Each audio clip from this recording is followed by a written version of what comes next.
You're listening to The South Stands, a Buckeye football podcast by Ohio State fans for Ohio State fans on Apple Podcasts, YouTube, Spotify, and SoundCloud. Welcome back to The South Stands, a Buckeye football podcast by Ohio State fans for Ohio State fans from the West Coast. I'm your host, Zach Moore. Today is Thursday, October 20th, and I'm very happy to be joined once again by fellow South Stands contributor Paige Van Horn from Denver. PVH, how's it going, my friend? It's good, man. It's been a long time. Yeah, been a while. Chatting with you. Yeah. Good to see you, and good to hear you, my friend.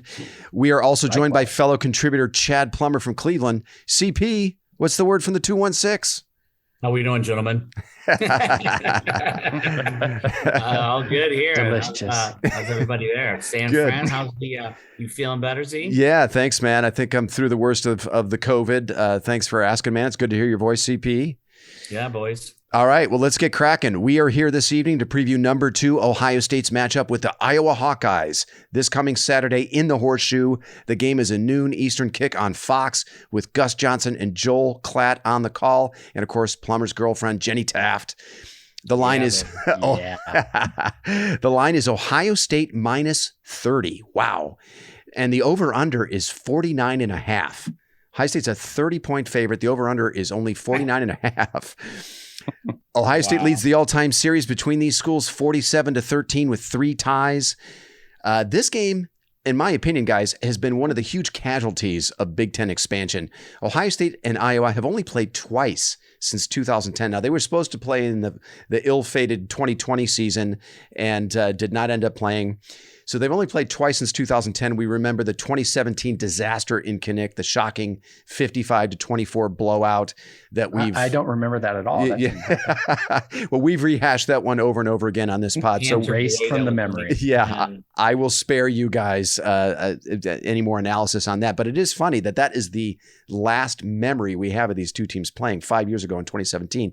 And then 2013, Ohio State won that game 34-24 in the Horseshoe.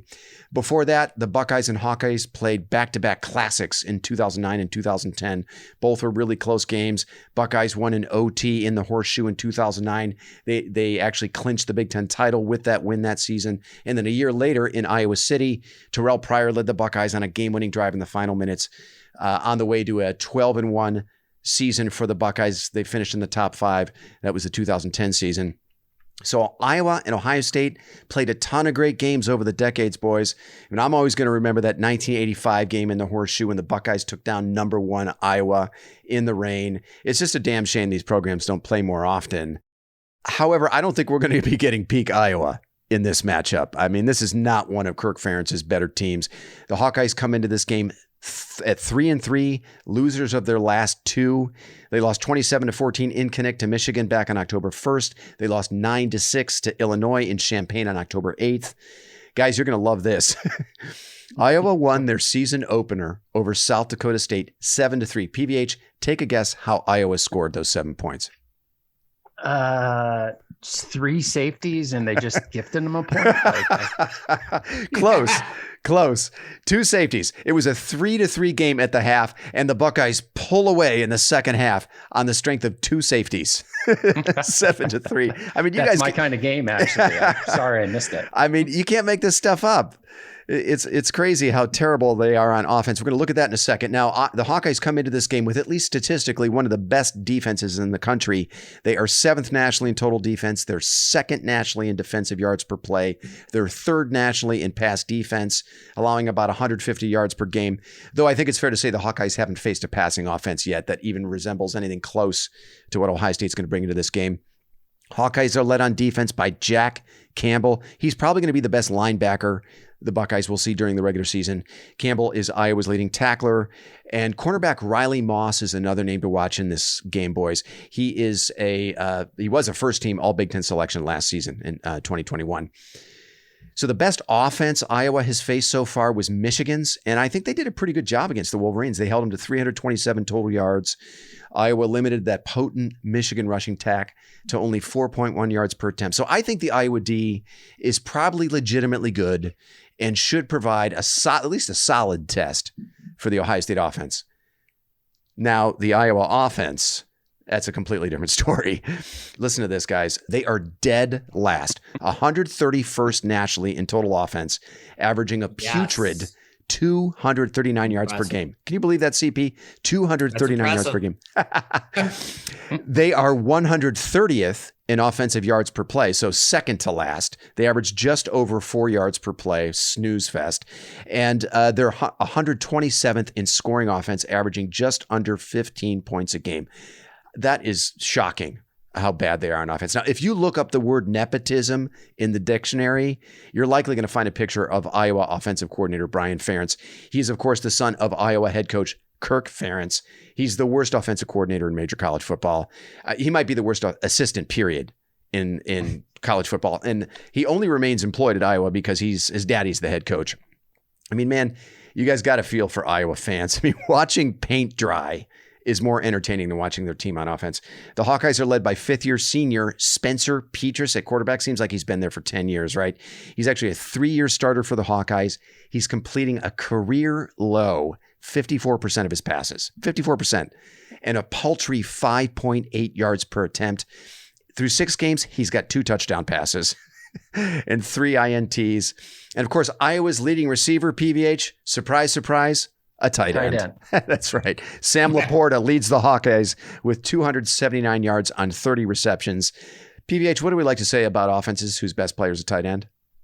I'm not worried. That's basically it. No, yeah. If it's your best offensive player, you got problems. You're beating a team like Ohio State. So, PVH, I want to kick this to you. How do you see this matchup for the Buckeyes? And are there any areas that you'll be paying special attention to in this game? Not really. I mean, it kind of reminds me, of the Toledo game from a defensive standpoint, right? They came into that game this year against us with a highly ranked defense. They did. But I just wasn't buying it, right? Like, you haven't played anybody. Mm-hmm. Michigan is one-dimensional. Come on, we'll get to that probably later in the pod. They run the ball. Everybody knew that game was going to be, 27-17. Right. Just the complete ineptitude on offense is... it's just not even painful.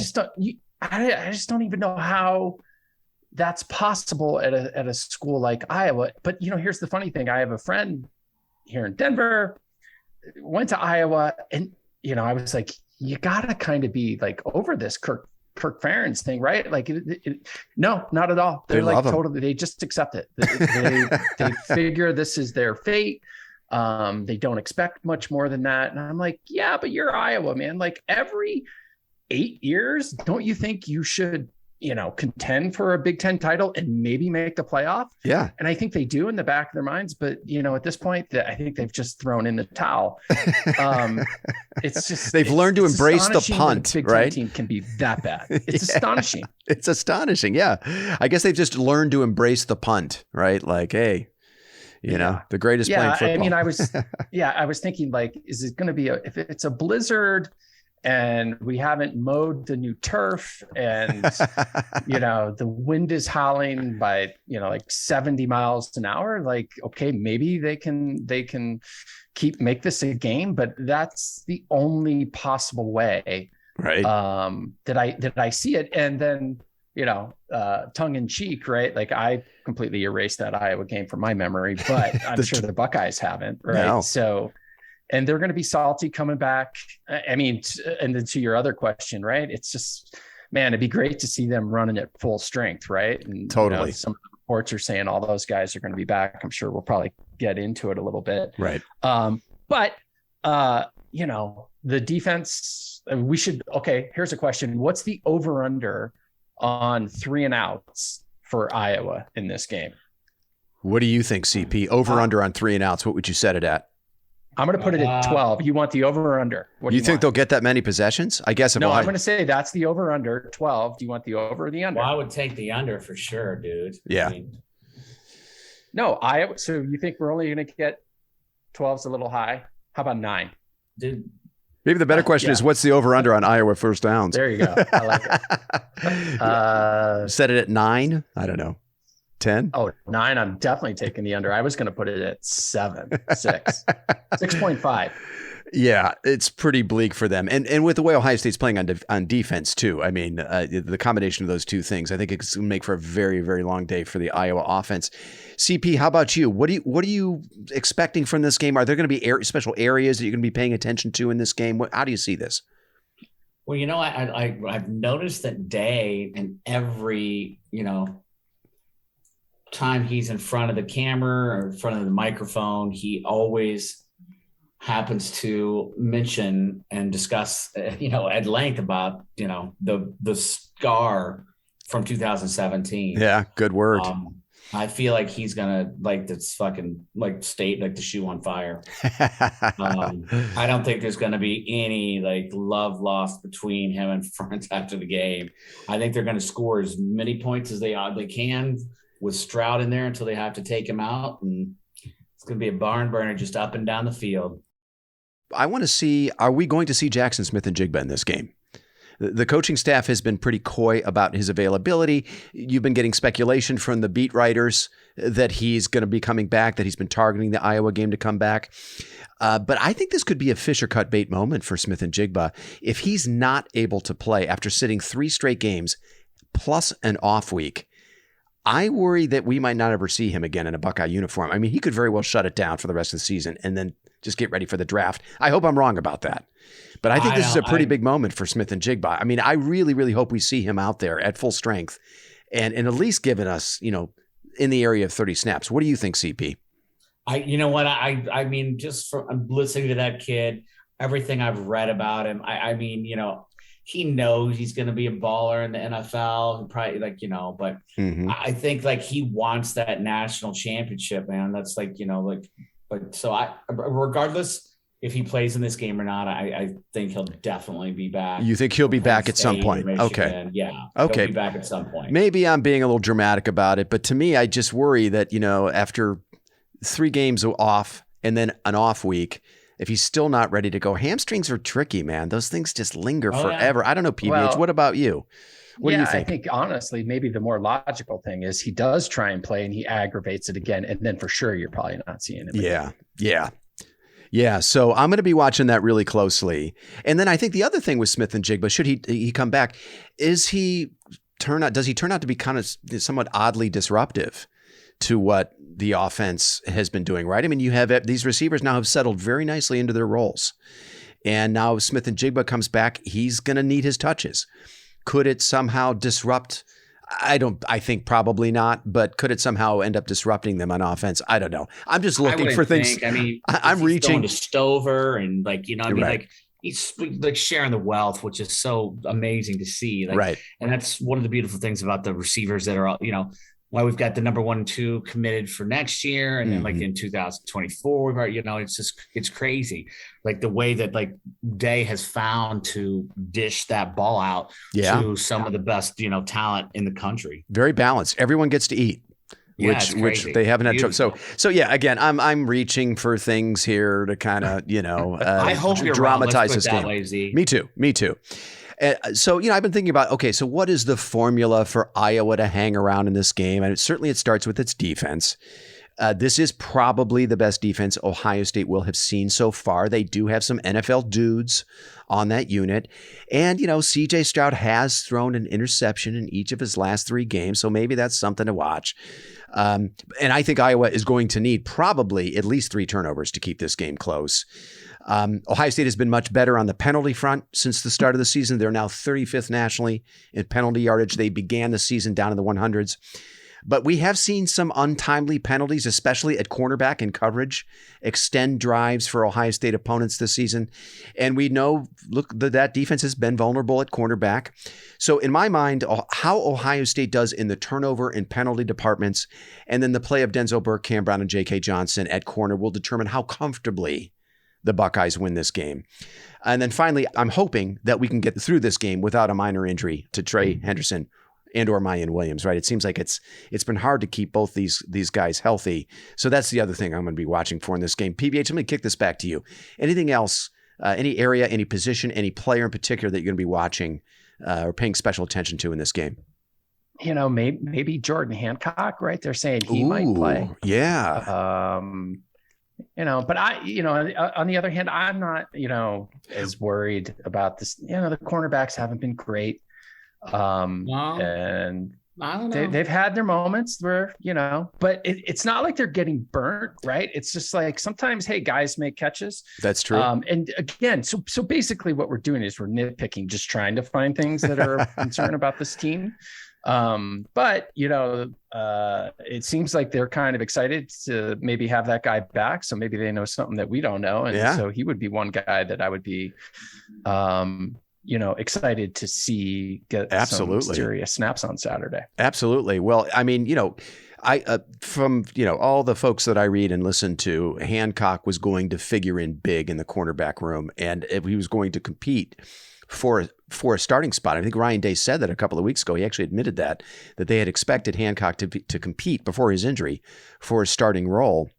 So my worry about that is, what can we realistically expect from a young player who has barely played and who's been injured the entire season?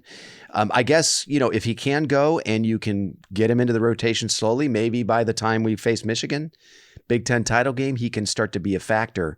How about UCP? Any other areas that you're going to be watching in this game on Saturday? Well, I'm excited to have Michael Hall back 100%. Oh, yeah. Good point.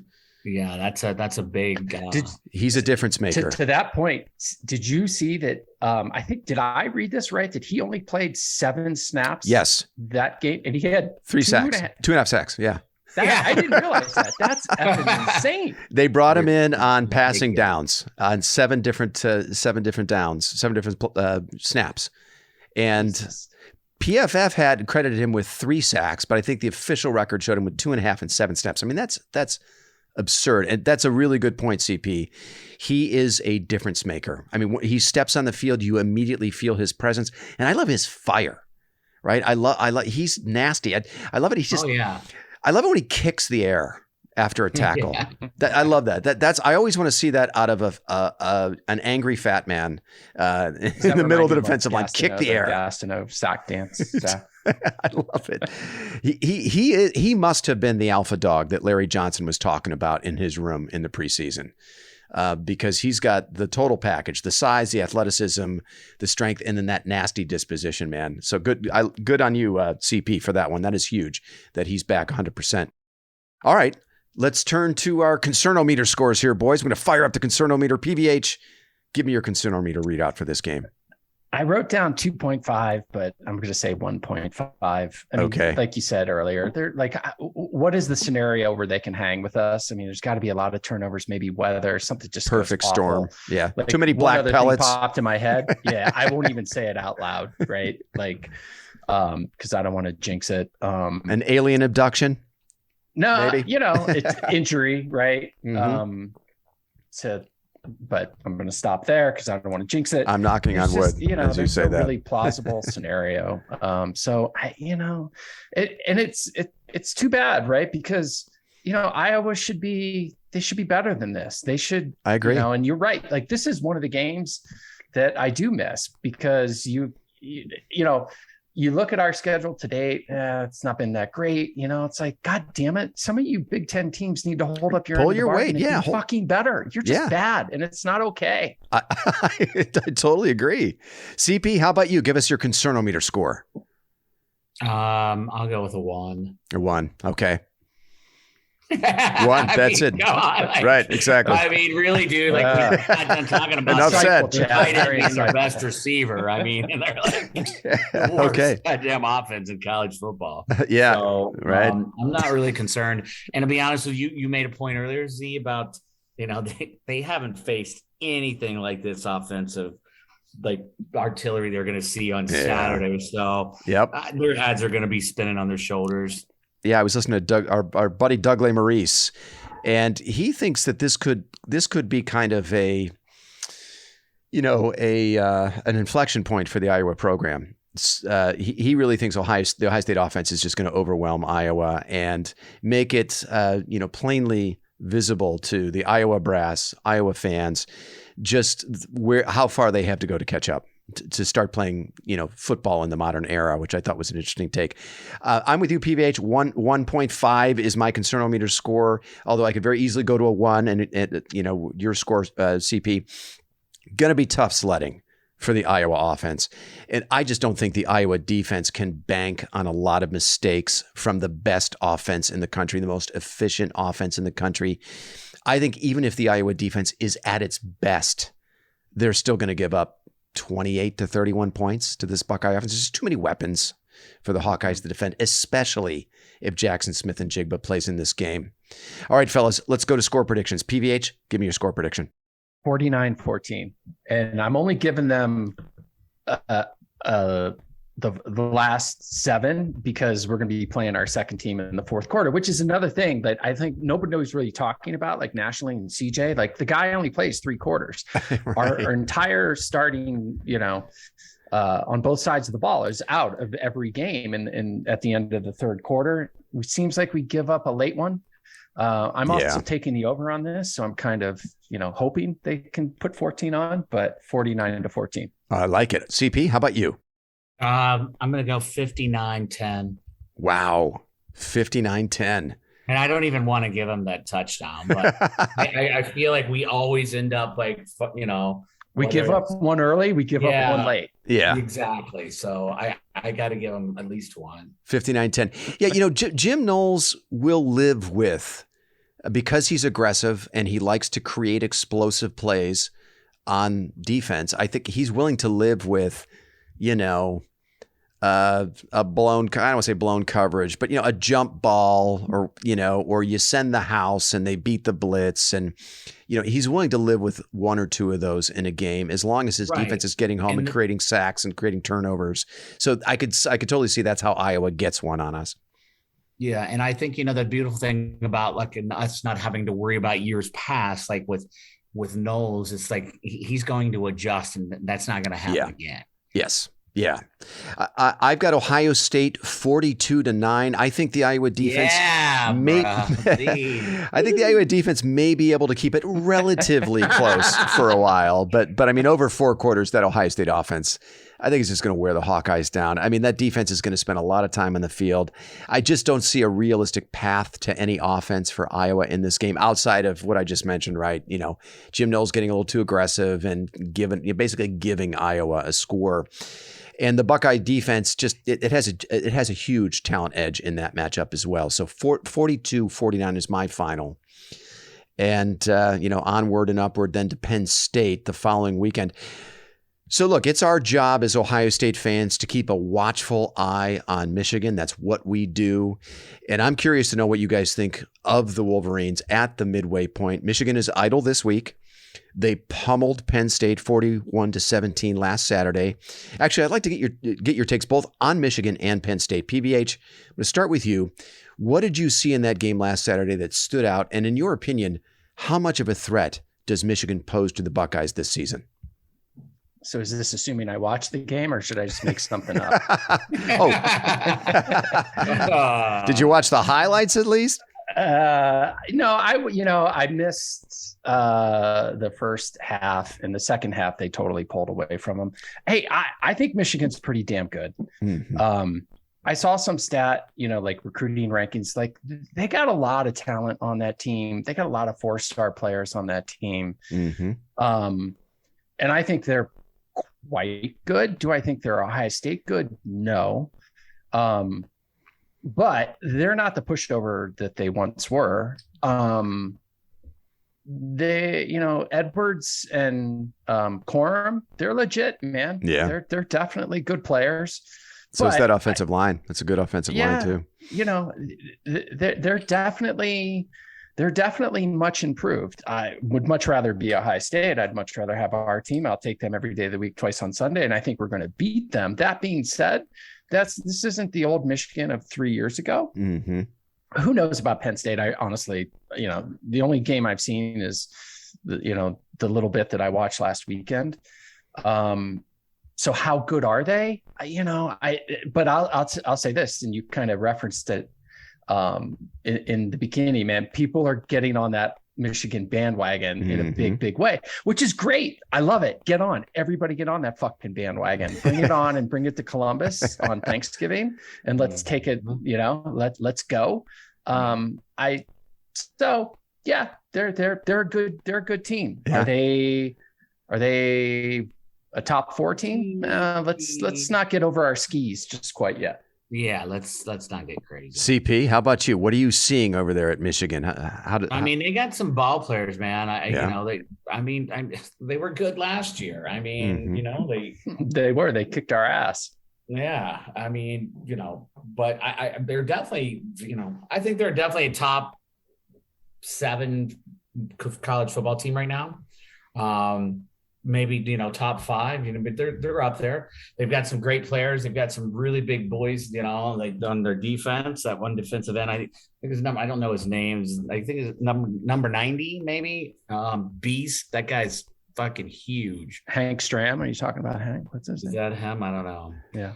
But I mean, that JJ McCarthy, he looks pretty good. Obviously, he is the better of the tube of Cade McNamara. It's just really hard for me to say anything positive about Michigan. I know it pains. I can't stand Jim Harbaugh. He's the biggest fucking bozo. And fucking, it's unreal. But they're good. I mean, it's going to be a ball game. Can I predict what you're going to say, Zach? Go ahead.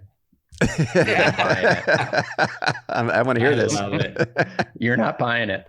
Well, so if you listen to the Sunday pod, I do think that run game is real. I think Corum is having a Heisman caliber season.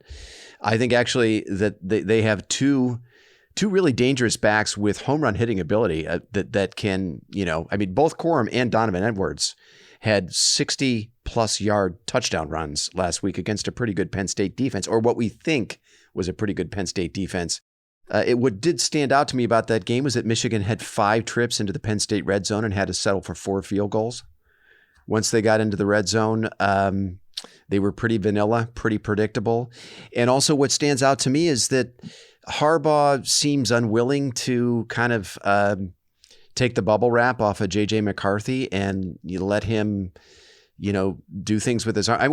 We saw a couple of pretty big mistakes by McCarthy in that game. A terrible pick 6. And then he had another pass that he actually completed somehow, but it was a pass he should have never thrown. He threw it off his back foot. He was under pressure. The ball hung in the air forever as a total wounded duck and somehow found its way into the arms of a Michigan receiver. But then they panned to Jim Harbaugh, and I mentioned this on Sunday's pod. They panned to Harbaugh on the sidelines, and the guy was like, woo! I mean, he knew that he had gotten away with, he was very lucky that that ball wasn't intercepted. So you mentioned it, Paige. They're very one-dimensional on offense, and I think they think, because it's probably true in most of the games that they'll play, that they can run the ball at an elite level against anybody. But my question is, what happens when they run into a defense that has the personnel to limit the run game? What is J.J. McCarthy as a quarterback? Then what can he do with his arm? Can they put the game on J.J. McCarthy's arm? And I don't know that we've seen that yet. He's completing 77% of his passes so far this season, but they're mostly very safe, short throws. I saw some graphic, and I'm going to misquote it, but his completion percentage of throws over 20 yards or something is very, very low, and he doesn't throw a lot of them. So I think if you want to compete at the highest level, and look, we just saw this in the Bama-Tennessee game last week, elite quarterback play. We saw it in the USC-Utah game. Elite quarterback play with quarterbacks that could throw down the field. And for some reason, Harbaugh doesn't want to show us what McCarthy can do with his arm. And I don't know. Some people are saying, well, they're just saving it for Ohio State. I don't know if I believe that. No, I mean, coming out of high school, he had one of the best arms. Yeah, we've seen flashes. There's no question about it. And do I think he's got higher upside than the other kid? His name escapes me now. The other quarterback, McNamara. Thank you. Yes, he does. There's no doubt about it. And I think he's got a much higher upside as a runner too. But I just think you're going to have to be able to keep pace with Ohio State throwing the football.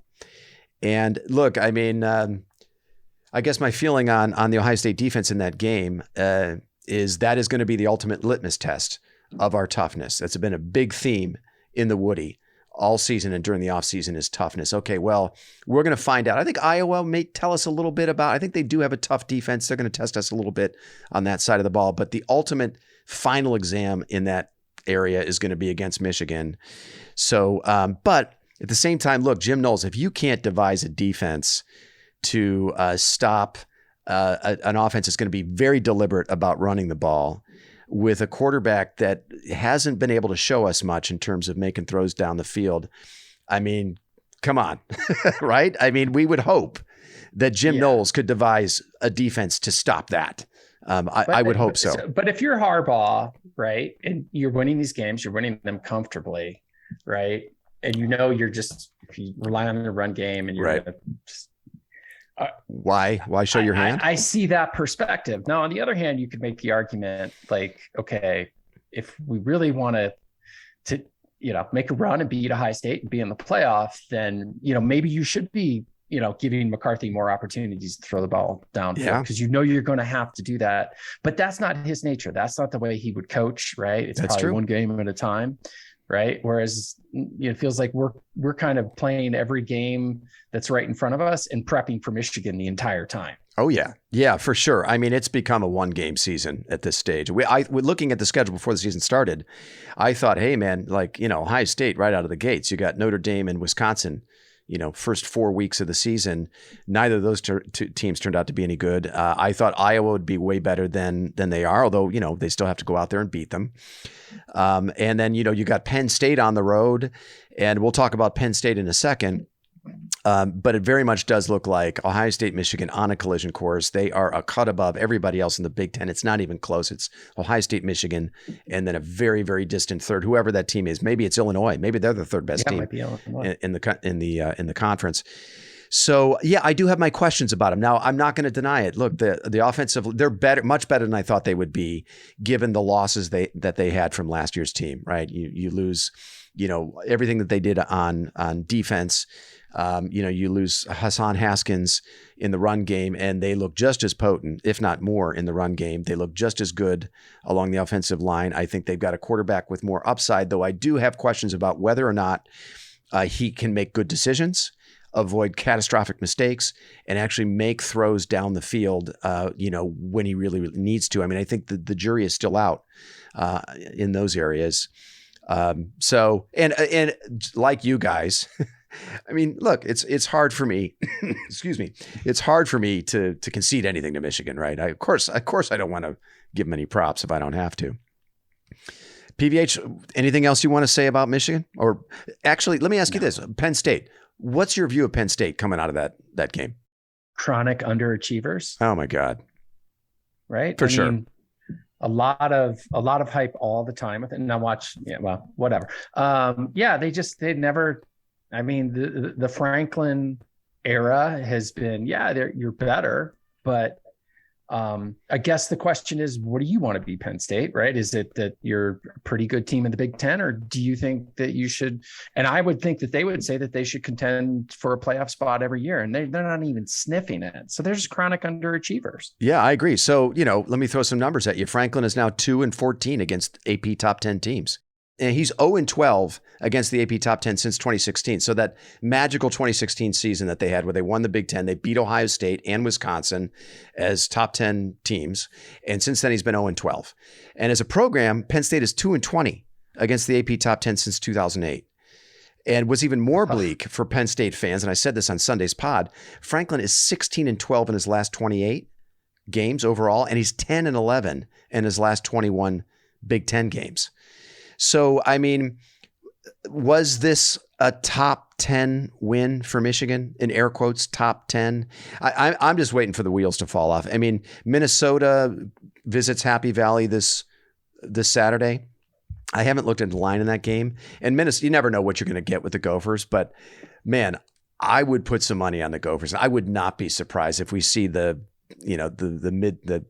collapse by Penn State, right? They look great through their non-conference. They play nobody. They play a couple nobodies early on in the Big Ten schedule. And then the first good team they play, they lose. And then the wheels come off. And I'm kind of expecting that with Penn State starting this Saturday. How about you, CP? What's your view of Penn State? Am I being too harsh on them? I don't think so, man. They blow. I think Franklin's going to get fired. I think Matt Rule, as I said on our text, the guy of the Carolina, he's from State College. Oh, yeah. Good point, man. I think they're going to, even though he's getting paid $840,000. take a month. Like he can't. Till he dies in perpetuity. That's his buyout, right? Some whack, crazy like deal. I'm not quite sure if he go. Like I know he can't go to the NFL, but it just makes sense. I mean, what is Franklin like? What is he doing? Like, I mean, like seriously, what's the plan there? I agree. What is his vision for this program? What's the plan? Who are they? What do they do well? What is their identity? Really, I'm what can I'm not real sure what that is any longer because you know what I mean? Like used to be like, linebackers were good, like, this and that. They always had a really, I mean, they're not Singletary. Is that his name? Singletary, the running back? I'd have to check. Yeah. I'm not sure. But, I mean, he was supposed to be, fantastic. I mean, but like, I just, they're like average at best. I mean, that quarterback, he's like, Singleton, Nicholas Singleton is the name of the player. Okay. Yeah. Yeah, Clifford. I mean, he's doesn't impress me at all. Oh God, yeah. And I said this on Sunday's pod. We as Ohio State fans complained about 4 years of JT Barrett. Imagine 4 years of Sean Clifford, which is what they're in the middle of right now. Right. He's a 4-year starter. Well, yeah. So that means you're not recruiting anybody better than him. That's essentially what that's coming down to. Or you have no idea how to evaluate talent. So Drew Aller, the kid talent behind him, is a 5-star player that is supposed to be, is supposed to be the savior of the program, I guess. But yeah, I don't know what they are under Franklin. I had no Paige, you and I talked about this. We talked on Saturday before the game started and we talked about this game. I thought it would actually be close, but I had no faith in James Franklin to win this game. No faith in Sean Clifford at all. And, we saw that bear out. It was one of the weirdest games I've ever seen, just in terms of Michigan's statistical dominance in the first half, but they couldn't convert in the red zone. And then Penn State had two kind of fluky plays that led to 2 touchdowns. This, it was a keeper on the inside zone read by Clifford, and Michigan got totally fooled by it, and it turned into like a 60-yard run for Clifford, set up their first touchdown, and then the ensuing Michigan possession, they threw a pick 6 on a ball that caromed around, hit a bunch of players, got scooped up by a Penn State linebacker and returned for a touchdown. And you're sitting there, it's like, what the fuck? It's 14-13 Penn State. They've got 1 first down in the first half, and like Michigan has like outgained them like 4 yards to 1, like a 4-to-1 ratio yardage wise. I mean, they're dominating the game. It was weird, but eventually Michigan kind of asserted itself and ran away with the game. But the stat to me out of this game, 418 yards rushing by Michigan. Look, huge respect to Blake Corum and Donovan Edwards. Those guys are legitimately good. The Michigan offensive line, legitimately good. I'm not going to deny that, but 418 yards rushing.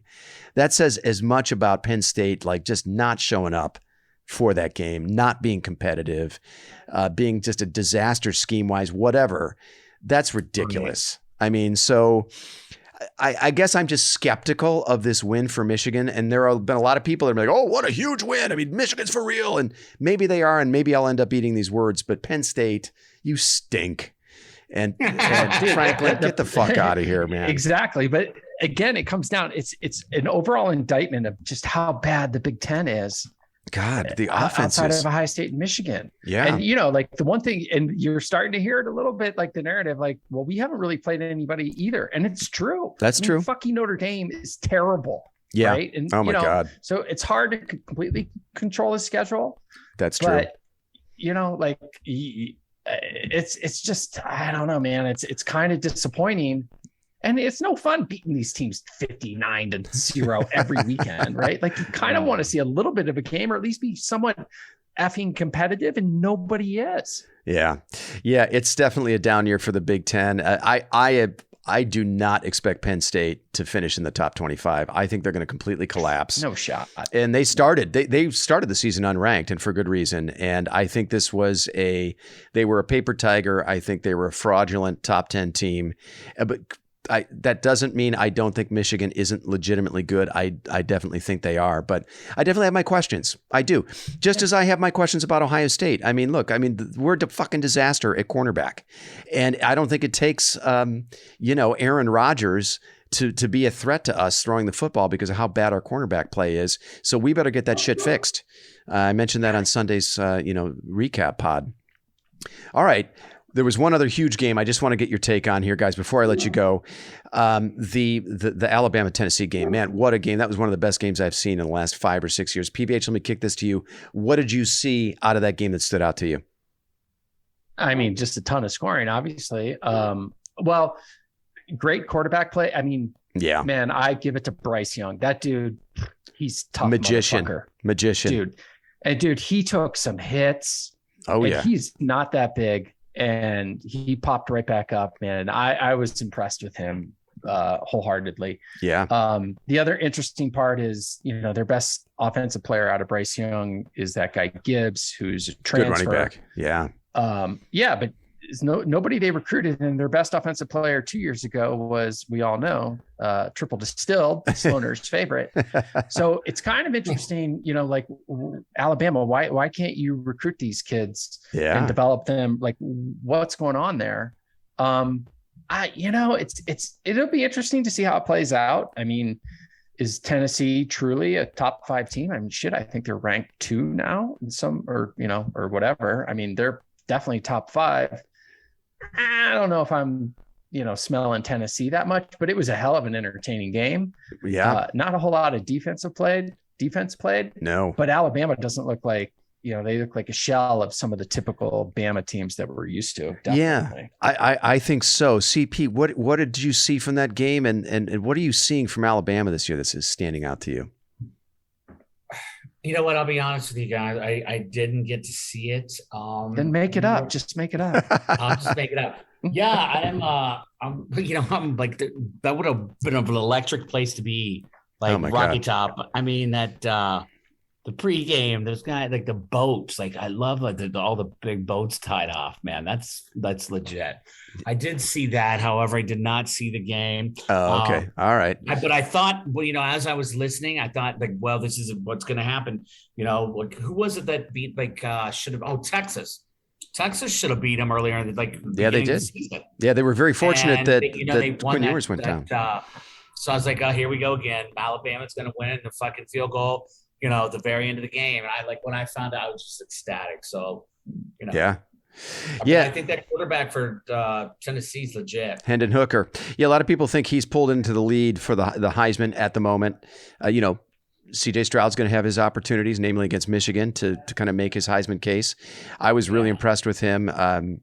I think there's good reason to question what we're seeing out of Alabama. I mean, this is the third, subpar performance we've seen out of them. They could have very easily lost the week before against A&M. They could have very easily lost against Texas. They were very fortunate that Quinn Ewers went down in that game.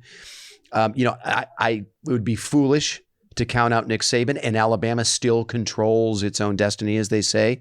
They can still win the SEC West and get to the SEC title game. Would that surprise anybody if they pulled it together and did that? No, of course not. But I think there's a good chance they could lose again, because what are they after Bryce Young's wizardry? To your point, PBH. I mean, he's been a wizard for them. I mean, a miracle worker for them. And, they've got a date at Ole Miss.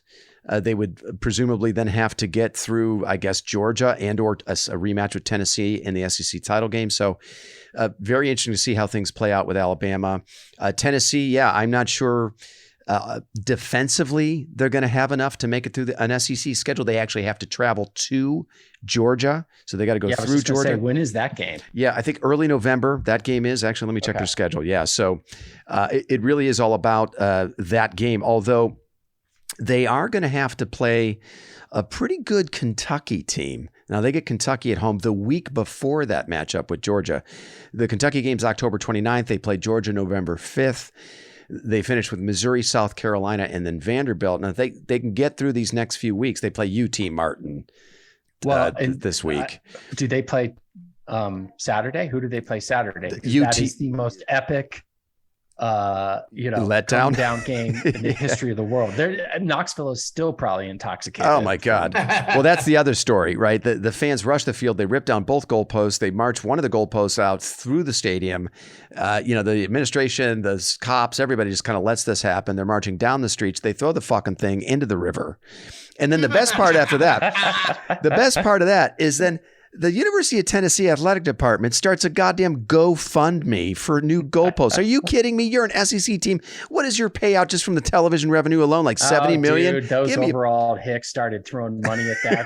Dude, I don't care. I'm paying my alimony. I'm going to buy them a new goalpost. Hell yeah. Yeah, I mean, the last time I checked, they were up to goalpost. 40, 50,000. I mean, are you joking, Tennessee? If we don't give them some money for a new goalpost. Get that shit, bitch. I mean, $50. The amount of money that they make at a program like Tennessee, the fans could tear the goalpost down after every game. They could totally afford that. I just thought it was such a joke that they started a goddamn GoFundMe for that. Anyway, hilarious. I loved it. I loved every single minute of it. It was highly entertaining. But, hey, it's October. Halloween's right around the corner. Would we be surprised if, Alabama pulls a Jason Voorhees, comes back from the dead and just slays everybody and wins the SEC? No, I wouldn't be surprised if that happens. No, and they do have probably the best player in college football. All due respect to Ohio State. All due respect to CJ Stroud, man. Bryce Young is a wizard. Miracle worker, and he single-handedly is keeping Alabama, in the playoff race. All right, fellas, listen, I know you both have to bounce. Thanks so much for making the time. I'm going to let you guys go. I'm going to be back on Sunday for a recap of the Iowa game, and then I'm going to hit you two clowns up again middle of next week to have a look at the Penn State game.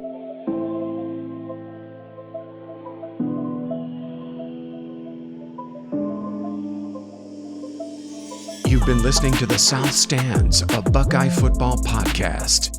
You can follow us on Twitter, Instagram, and Facebook, and visit our website at southstandsosu.com.